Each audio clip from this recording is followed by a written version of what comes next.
Joining me now is former 2016 Trump campaign manager Corey Lewandowski. Corey, good to see you.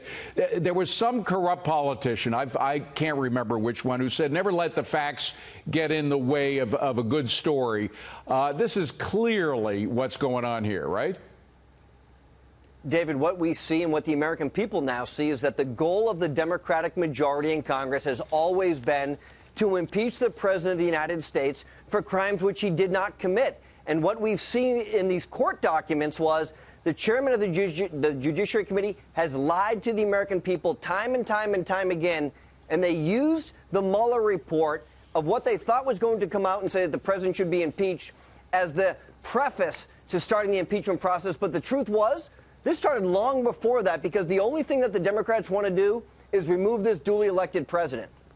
You know, I know all politicians lie. It happens to just virtually every one of them. But as chairman of the Judiciary Committee, you're supposed to be concerned about justice. You're supposed to be concerned about evidence. Whatever happened to that? I mean, we used to have judiciary chairmen who did care about evidence. This one clearly doesn't.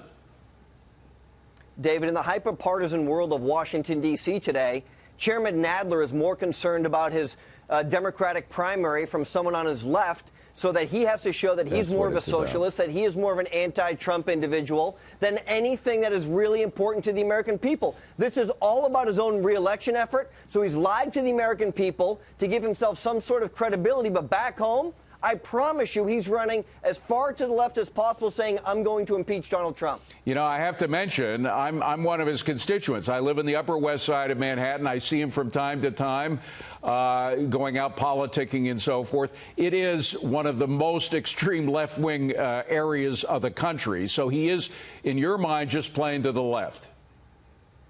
Well, he is, because he has a Democratic primary, and he looks around at his colleagues who used to serve next to him, whether it's Congressman Capuano or Congressman Crowley, who both lost their seats to people from the left, and he doesn't want to give up his perch of power, so he's going as far to the left as possible.